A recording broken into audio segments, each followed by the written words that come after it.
భయంకర పాపిగా, భయంకరమైన క్రూరుడుగా ఉన్న మైకేల్ విజయ్ కుమార్ జీవితాన్ని యేసయ్య ఏ విధంగా మార్చాడు. నీ జీవితాన్ని, కుటుంబ జీవితం నా ప్రభు మార్చాలి అంటే ఈ పూట నువ్వు ఎంతటి పాపివైనా, నీ పాపాల జాబితా ఎంత పెద్దగా ఉన్నా, నీ పాపాల మూట ఎంత బరువుగా ఉన్నా, ఒక్క మాట చెప్పగలిగితే యేసయ్యా నా తప్పులు క్షమించయ్యా. నీ ప్రాణము నేర్చినావు, నే చేసిన తప్పులన్నిటినీ నీవు క్షమించినావుగా.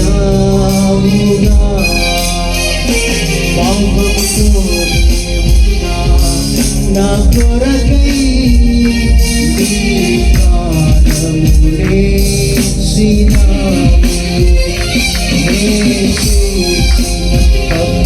తప్పులన్నిటినీ నీవు క్షమించినావుగా.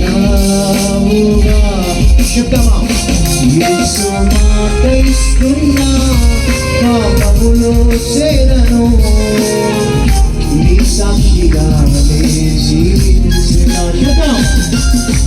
మాట ఇస్తున్నా, పాపములో చేరను, నీ సాక్షిగా జీవించిన. పాపము నిన్ను పిలచిన, లోకాశలే నన్ను లాగిన. పాపము నిన్ను పిలచిన,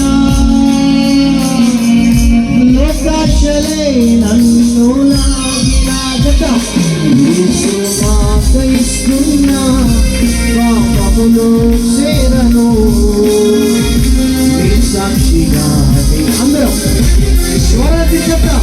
యేసు మాట ఇస్తున్నా, పాపములో చేరను, నీ సాక్షిగా జీవించెదా.